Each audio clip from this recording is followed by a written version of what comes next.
Hi! It's been some 50 years since my father has stepped foot on European soil, and it was always his dream to return with my mother, so this summer we made it happen. In truth, though, I had so much mounting anxiety leading up to this trip, as it was going to fill nearly a month and would be intimately spent with parents that only over the last several years have I begun to really rekindle my relationship with. Violence reigned in my father's home growing up, and in turn, it infected my childhood. Only several years ago, when my own pain became so great, did it force me to really take a good look into my own suffering, as well as those that may have contributed to it. And compassion began to blossom, and I took charge of my own perspective and reality.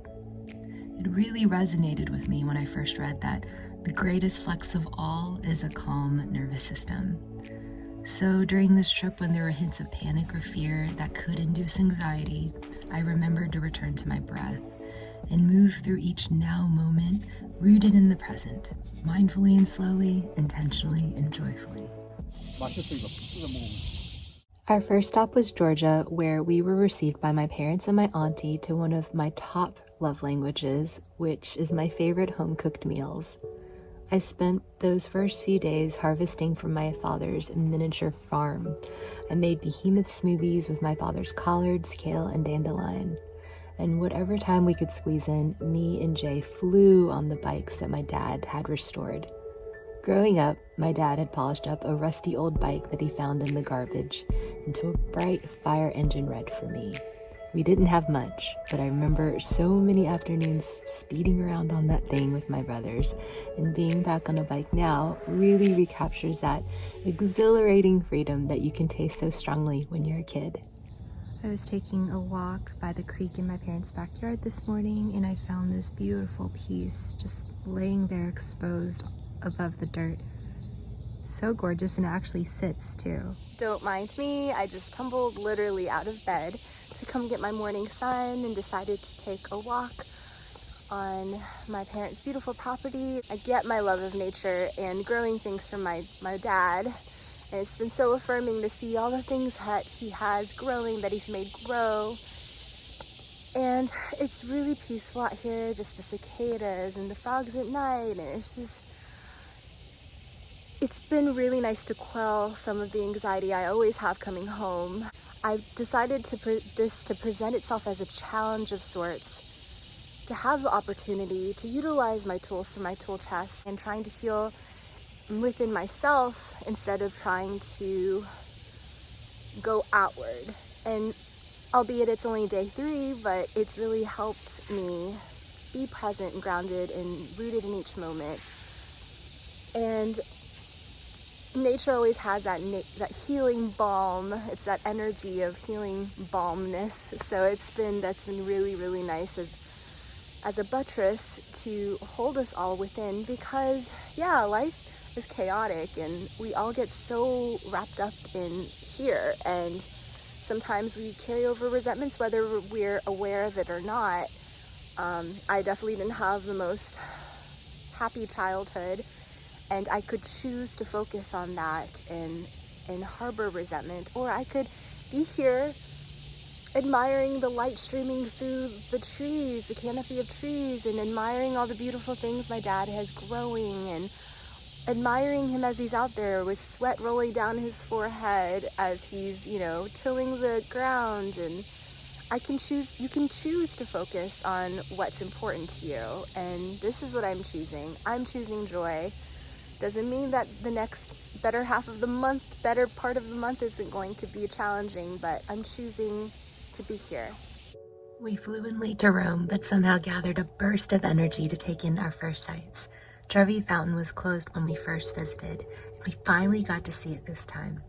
This picture brings back so many joyful memories, as it was taken in nearly the same spot 10 years apart.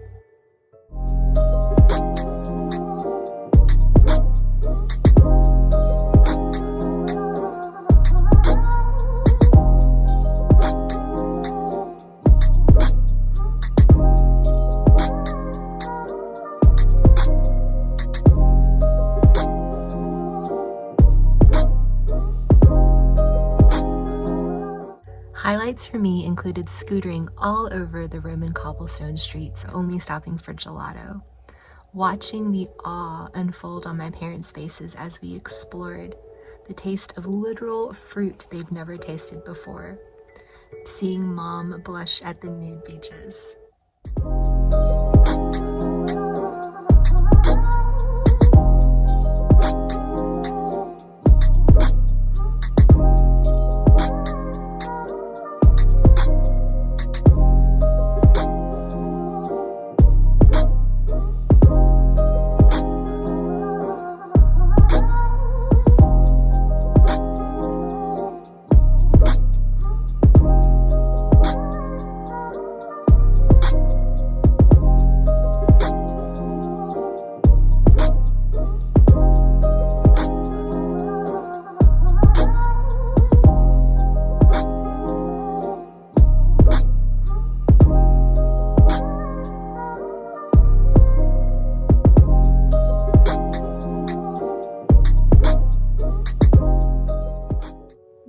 Happy to feast on all the fresh seasonal fruit I desired. A close second were my daily pastries that somehow were always enjoyed with the most epic view. Mom and Jay were all about the oysters though.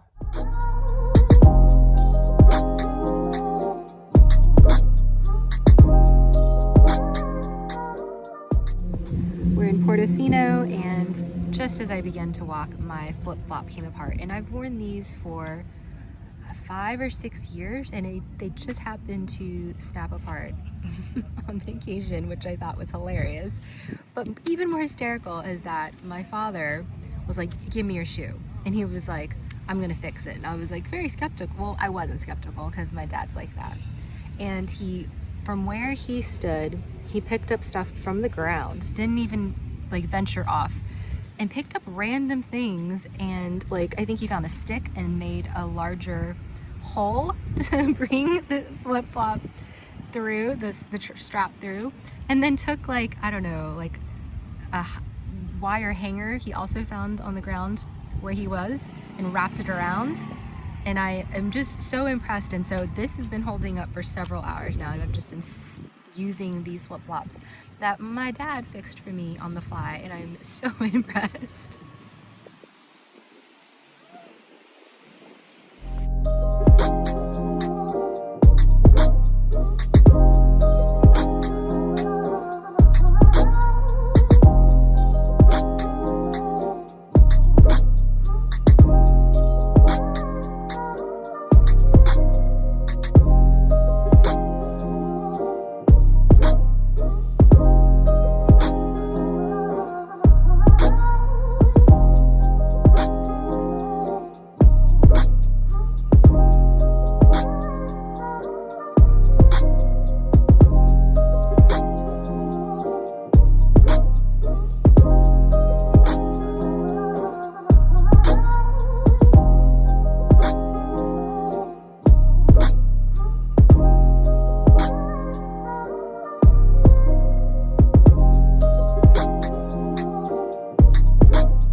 As is tradition, we were met with so many good omens all along the path.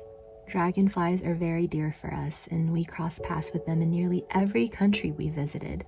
Also, on each trip we ever go on, we are met with rainbows, and on this trip in particular, we saw more than a dozen. Jay really fell in love with Spain, and we spent most of our time in Barcelona, but also visited the island where I picked figs, and Jay fell deeper in love. Each of us completed at least 20,000 steps daily, but it didn't feel like it because it felt so good to be together and experience new things, and not just in a literal sense.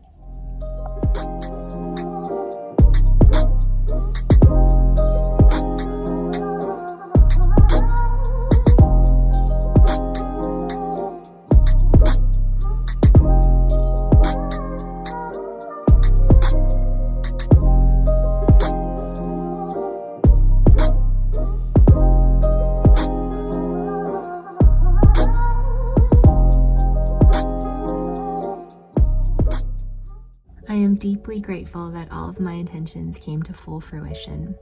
We're all learning how to best see, feel, understand, and receive each other. Sometimes a difficult procedure, often delicate, but always meaningful.